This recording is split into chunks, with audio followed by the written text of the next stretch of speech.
make an edible croissant basket. I'm going to show you how. I'm taking my hand-laminated sourdough croissant dough and weaving it into an edible basket. To create the bottom of the basket, I start out with 5 strips going one way and weave 5 strips going the other way, creating a lattice. The strips are about 1/2 to 3/4 of an inch wide and approximately 12 inches in length. After the bottom is completed, I started weaving the sides of the basket, starting by tucking the first piece under one of the legs of the side dough, weaving up and under each leg.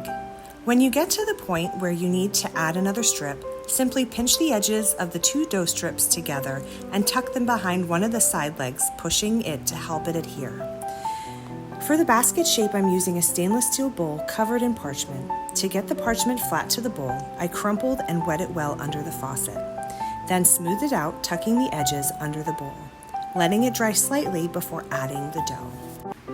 I had never woven a basket before in my life, let alone out of croissant dough, but I do know how to make a lattice pie crust, and I do know how to crochet. So I gathered those 2 things and hoped that they would give me enough knowledge to know how to do this. The top piece, I was a little apprehensive about picking the bowl up and just having my hard work just slide right off the parchment onto the floor, but surprisingly, it stayed on really well and didn't budge an inch. When you're completing the top piece, all you have to do is again weave your last piece around, up and over each leg. You're going to take them and you're going to pinch the ends and tuck them underneath the top dough piece. If the dough goes underneath the top dough piece, all you have to do is pinch off the end and then push it so it kind of sticks together.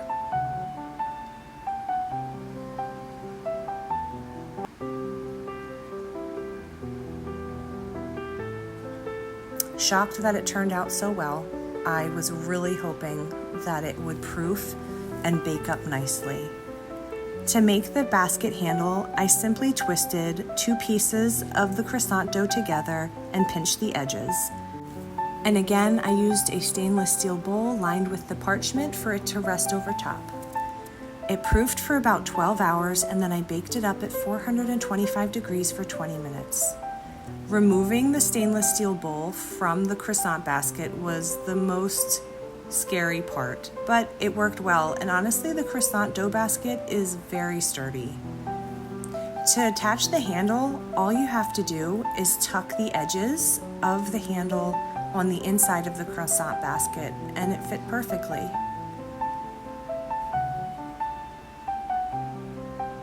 I then took it and filled it with some of my kids' favorite treats to create the ultimate edible Easter basket.